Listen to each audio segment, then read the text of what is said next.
à toutes et à tous, ravi de vous retrouver pour ce nouveau numéro de rencontre. Le 19 novembre, le Sénat américain a adopté une loi sur les droits de l'homme et la démocratie à Hong Kong. Le ministère chinois des Affaires étrangères s'est exprimé immédiatement sur ce sujet et s'est opposé fermement aux ingérences dans les affaires intérieures de la Chine. Quel rôle les États-Unis jouent-ils dans la crise hongkongaise et Hong Kong deviendra-t-elle une arme avec laquelle les États-Unis attaquent la Chine? Aujourd'hui, nous allons en discuter avec notre invité. J'ai le plaisir d'accueillir sur notre plateau M. Zheng Ling. Bonjour. Bonjour. Vous êtes journaliste et écrivain. Vous êtes pendant plus de 20 ans correspondant d'un grand quotidien chinois en France et vous êtes l'auteur du livre « Les Chinois sont des hommes comme les autres » publié chez l'édition de Noël. Alors, avant de commencer notre discussion, examinons maintenant un peu la situation à Hong Kong. On voit que, on se rappelle que les revendications des manifestants pacifiques ont été satisfaites très vite, en fait, peu après leur manifestation. Mais maintenant, ce qu'on voit, c'est surtout une escalade de la violence. Et jusqu'ici, un homme a été tué par un jet de briques, un autre gravement brûlé par un émeutier, et d'innombrables personnes ont été attaquées ou intimidées. Et les commerces ont été visés en représailles, saccagés, incendiés ou contraints de fermer leurs portes.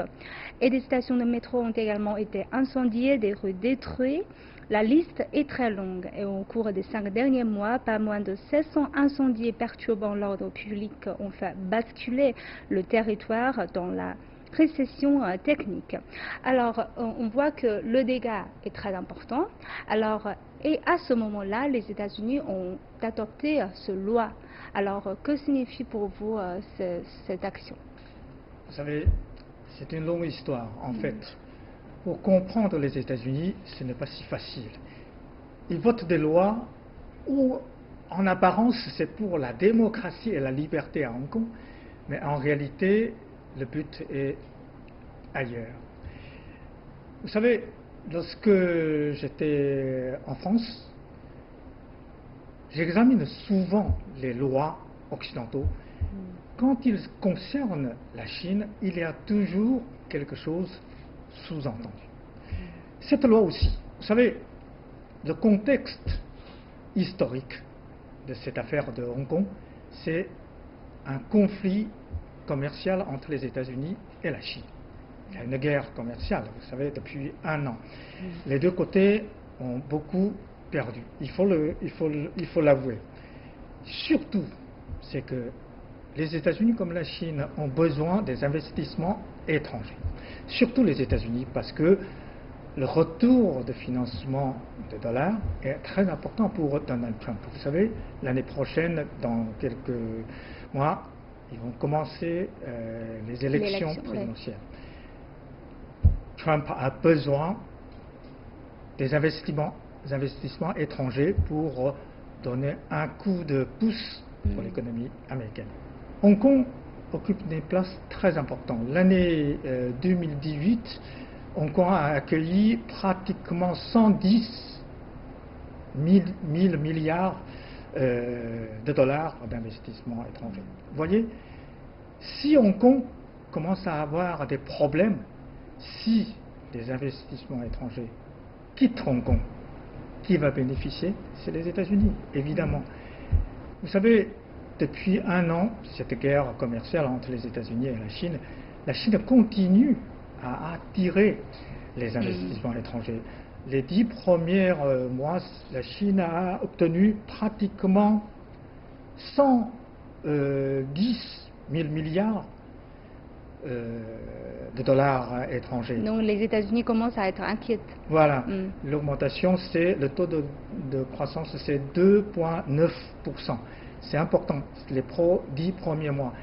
Dans ce contexte-là, les Américains veulent faire le désordre à Hong Kong en soutenant la démocratie et la liberté à Hong Kong, mais leur but est clair.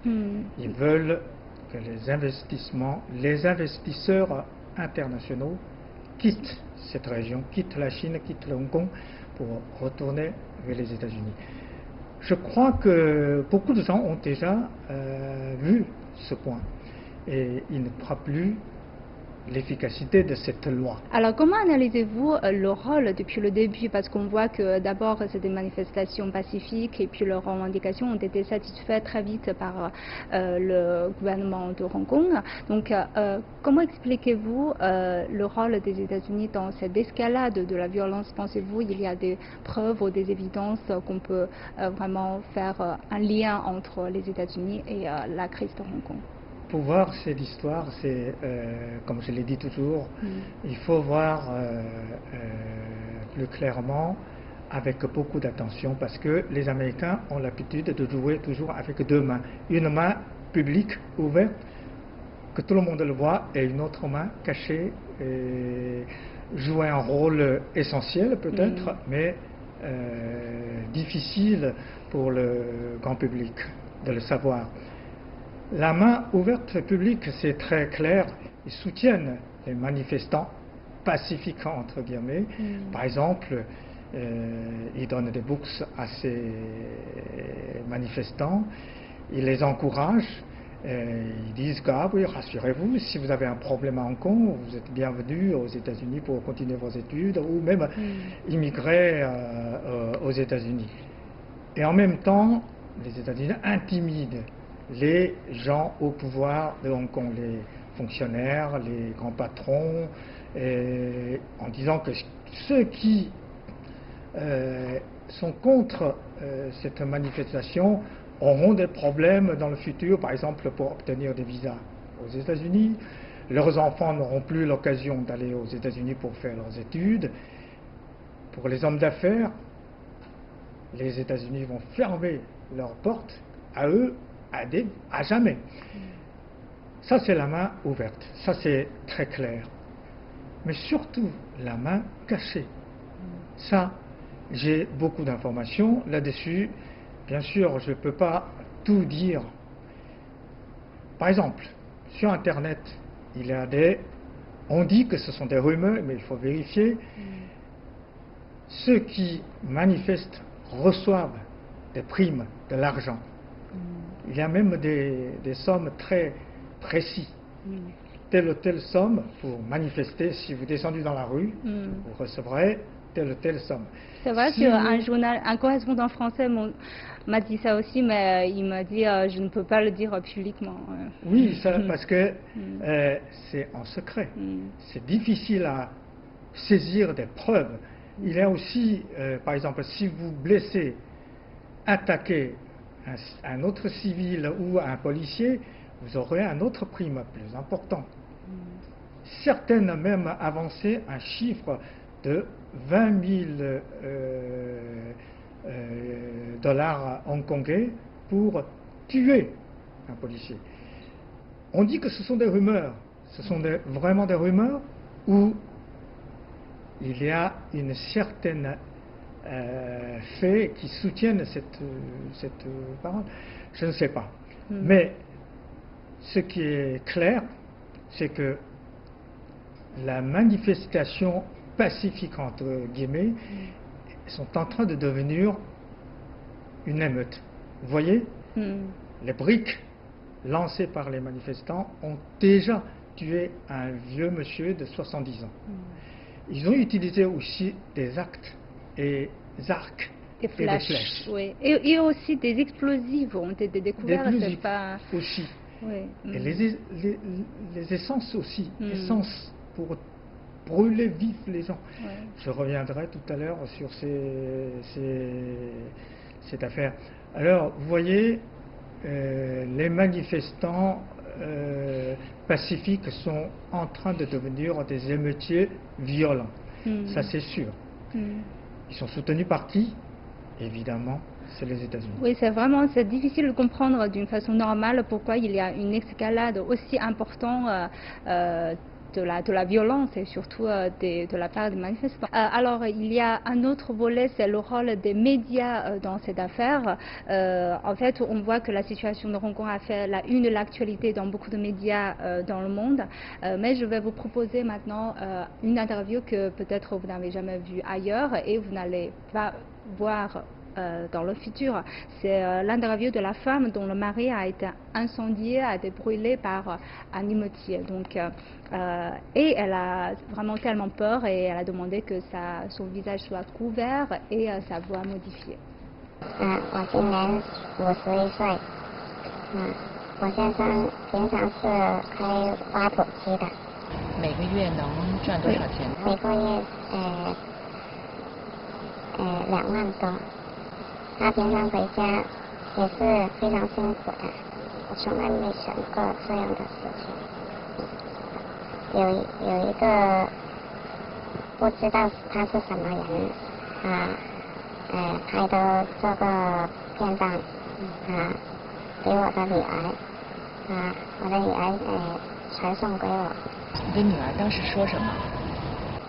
她说爸爸给人家放火烧了。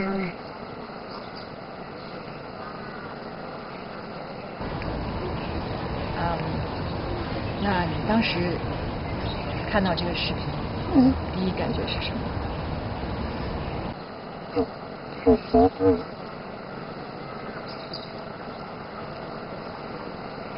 很伤心。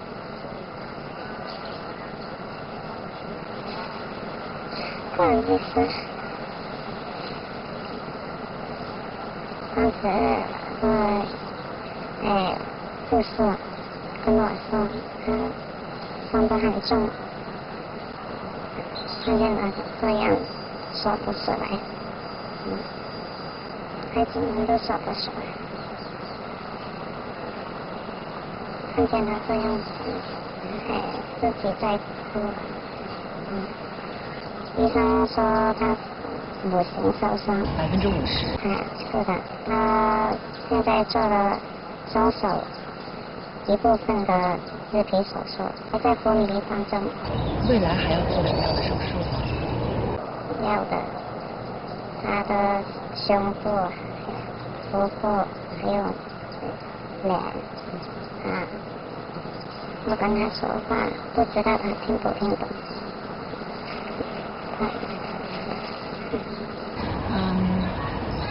你都跟他说什么呢？我叫他加油，有撑着，还有说，很多人支持他，叫他早日康复。我对他们的支持非常的感谢，祝我先生早日康复。他平常在家没有提过这件事情，也没有参与过什么活动。他是一个比较尽职的人，我想他们早日收手，不要搞乱香港。一个人，有人在家的一起吃还可以，我也不知道怎么办，每天走一步算一步的。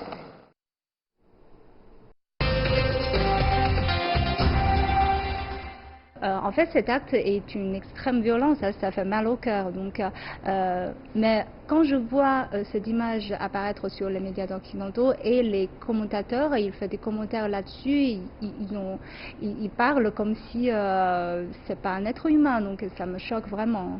C'est vraiment incroyable. Cette image est tellement choquante que je ne comprends plus les réactions des journalistes occidentaux. Il faut dire que primo, très peu de médias occidentaux ont parlé de cette affaire. Ouais. Un homme âgé en train de discuter avec les manifestants, pacifiques toujours entre guillemets, disant que je suis chinois, je ne suis pas d'accord avec vous, Hong Kong, etc., doit rester à la Chine, etc. Alors, deux personnes s'approchent, jettent de l'essence, ou de l'alcool, tout à l'heure je reviendrai, l'autre mettre le feu et l'homme est brûlé vivant.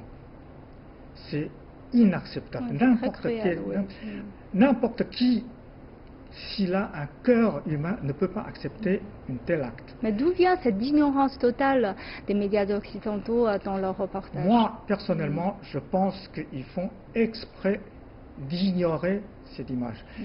En France, par exemple, je vois que seule chaîne qui a mis cette image, c'est le 5e chaîne, dans une émission que j'apprécie, C'est dans l'air. C'est dans l'air a montré cette image. Mais ce qui est inacceptable, c'est que l'une des invitées, un soi-disant sinologue, Valérie Niquet, a osé dire une phrase, je cite, le blessé, elle a dit, semble-t-il sortir rapidement d'affaire. Qu'est-ce qu'elle voulait dire? Elle voulait dire que l'homme brûlé vif n'est pas blessé, ou la blessure est très légère, mais l'homme est toujours en coma jusqu'à aujourd'hui.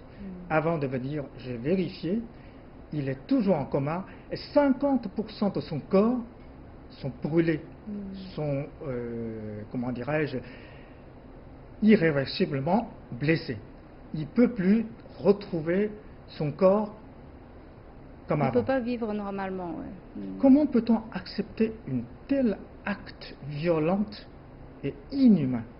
Et comment peut-on dire que l'homme blessé dans le coma est sortir rapidement de l'affaire? En plus, sortir rapidement de l'affaire, il y en a 2 personnes qui sortirent rapidement de l'affaire. C'est 2 personnes, 2 suspects qui ont mis l'essence et qui ont mis le feu sur cet homme. Ouais.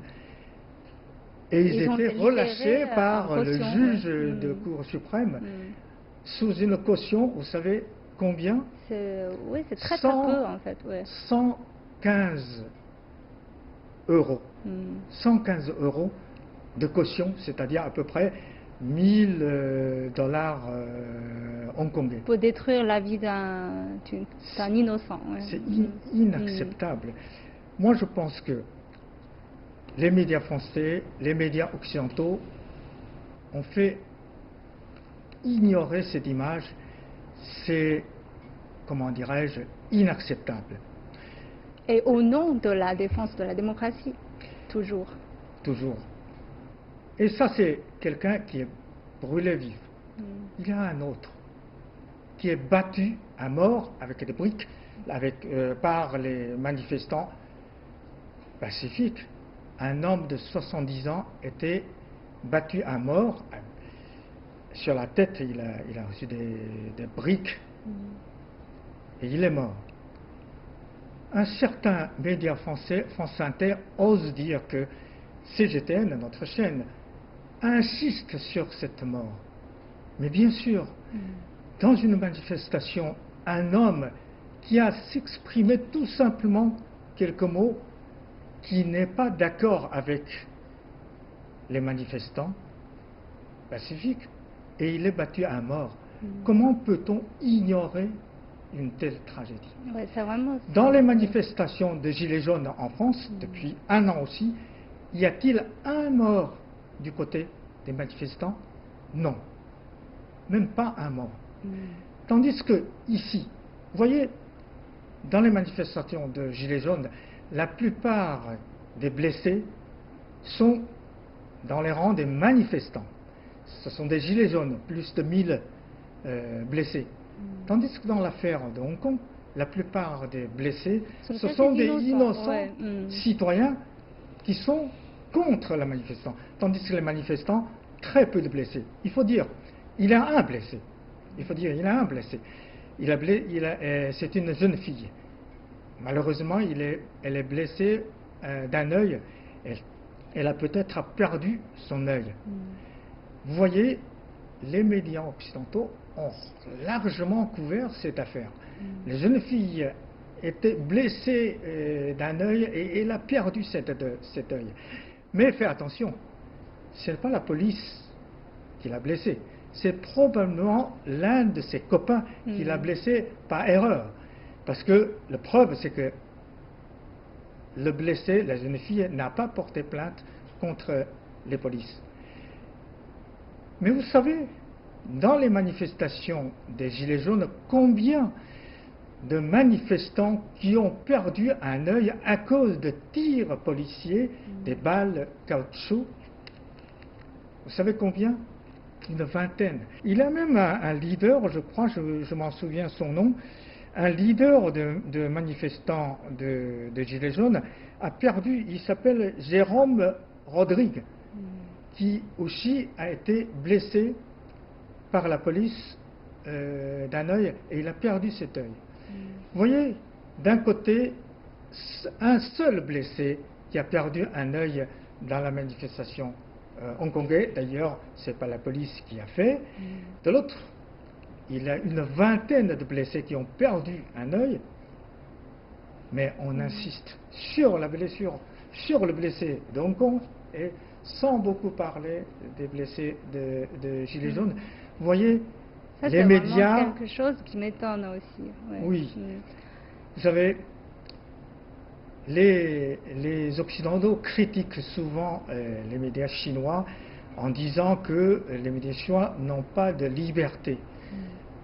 Mais je peux vous dire que je travaille dans les médias chinois, au moins nous sommes objectifs. Quand il y a un blessé du côté des manifestants hongkongais, on en parle. Quand il y a des blessés du côté des manifestants des Gilets jaunes, on en parle aussi. Mais dans les médias occidentaux... Ouais, c'était côté humain, quoi. Ouais. C'est côté humain, vous avez tout à fait raison. Mais dans les médias occidentaux, certaines blessures, on en parle beaucoup, on répète, et certaines autres, on oublie. Oui, il y a Pourquoi? totale ignorance. Ça, c'est vraiment étonnant. Cet homme brûlait vif, et les images tellement choquantes, pourquoi la plupart des médias occidentaux n'en parlent pas? Parce que vous savez, il y a un truc qui s'appelle politiquement correct. Tout ce qui peut, comment dirais-je, aider le gouvernement chinois, entre guillemets, sont ignorés. Parce que c'est politiquement pas correct. Pendant 20 ans en France, je dis, les médias français sont libres. Oui, ils sont libres, mais ils sont sous comment dirais-je, un contrôle qu'on ne voit pas sa forme. Ça s'appelle politiquement correct. Tous ceux qui sont contre le gouvernement chinois, c'est politiquement correct. Donc, même les manifestations sont violentes comme ils sont contre le gouvernement chinois, donc ils sont justes. On peut en parler. Et l'inverse, non, on ignore. Ça, j'espère que les téléspectateurs occidentaux connaissent cette réalité. C'est vrai que déjà on voit dans les réseaux sociaux américains, il y a un internaute qui a publié une vidéo en disant que moi on va analyser maintenant comment s'appelle quelqu'un qui se lance aujourd'hui contre le gouvernement. S'il se trouve dans un pays ennemi des États-Unis, il sera considéré comme manifestant pro-démocratie et inversement. Sinon, il sera appelé émeutier. Donc il y a vraiment ce double standard que vous avez parlé tout à l'heure. Alors il y a une autre chose importante, vous avez parlé de la police. En fait, il y avait aussi des blessés parmi les policiers, très graves aussi. Il y a des policiers qui ont perdu leur droit ou leur doigt et autres qui ont été blessés par les flèches, vous avez mentionné tout à l'heure. Alors en fait, juste pour cela, le gouvernement de Hong Kong a appliqué une loi d'urgence afin d'interdire le port du masque pour faciliter le travail des policiers. Mais la haute cour de Hong Kong a rendu son verdict et a indiqué que cette mesure est inconstitutionnelle. Et que pensez-vous de cela? Parce que la police a toujours manifesté une sorte de retenue vis-à-vis des manifestants, comme vous avez indiqué tout à l'heure. Il n'y a pas de blessures, beaucoup de blessures. Vous voyez, quand on manifestait en cachant son visage, c'est toujours suspect. Pourquoi? Parce qu'ils veulent utiliser la violence. Sinon, s'il manifeste pacifiquement, pourquoi il veut cacher son visage? Cette fois-ci à Hong Kong, c'est évident, les manifestants pacifiques utilisent des moyens très très violents. Les flashs aussi, les flashs, faites attention, peut tuer, c'est une arme. L'essence aussi, les briques aussi. Vous savez, en France, on a voté, l'Assemblée nationale a voté une loi contre le porte de voile pour les musulmans, femmes musulmanes. Pourquoi? Pour les mêmes raisons. Cacher son visage est toujours suspect. Comment peut-on dire que c'est inconstitutionnel, cette loi anti-porte-voile? C'est difficile à accepter. Alors, il faut regarder qui sont ces juges de Cour suprême. Vous savez, la rétrocession de Hong Kong en Chine n'est pas du tout complète. Si on regarde ceux qui tiennent le pouvoir juridique à Hong Kong, on comprend tout pourquoi le Cour suprême a donné cette verdict. Pourquoi? Parce que plus de 70% des juges de Cour suprême ne sont pas des Hongkongais, sont des étrangers. Ils soit avoir des nationalités purement et simplement étrangères, anglais, australiens, américains, etc. Soit ils ont le double nationalité, hongkongais et une nationalité étrangère. Et ils ont tout le pouvoir pour donner des verdicts ainsi, et sans punir, sans être punis. Pourquoi? Parce qu'ils sont étrangers. Ça explique aussi pourquoi les deux suspects ont été relâchés aussi facilement. Exactement, exactement. Tous les arrêtés, pratiquement tous, sont relâchés. Pourquoi? Parce que, évidemment, prennent une position à côté de ces manifestants pacifiques, entre guillemets, mais violents. Hong Kong, c'est vrai, est déjà retourné sur la sphère de la Chine, mais en réalité, beaucoup de pouvoirs sont encore dans les mains des étrangers. Donc, il y a des les juges sont, au moins, le pouvoir juridique à Hong Kong sont dans la main des étrangers. On n'a pas beaucoup de temps. On voit que c'est certainement quelque chose d'historique. Certains analystes disent que peut-être la Chine, à l'époque de rétrocession, avait plus de conscience sur les cancers économiques que pourrait laisser l'Angleterre. Ils sont moins conscients de cet aspect politique, voilà, des cancers politiques qu'ils peuvent laisser. Alors, que pensez-vous du futur de cette affaire? Quelle orientation va-t-elle prendre? Parce qu'il y a beaucoup qui se demandent est-ce que la Chine va intervenir? Qu'est-ce que le gouvernement chinois va faire? Donc, que direz-vous de cela? Le gouvernement chinois a déjà dit c'est le devoir du gouvernement hongkongais d'apaiser la situation, surtout arrêter la violence des manifestants. Maintenant, je crois que le devoir des Hongkongais, du gouvernement Hong Kong, c'est de trouver un moyen de calmer les jeux.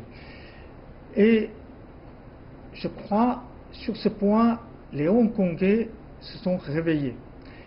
De plus en plus de citoyens hongkongais ont compris que cette manifestation est violente et contre leurs intérêts, contre l'avenir de Hong Kong.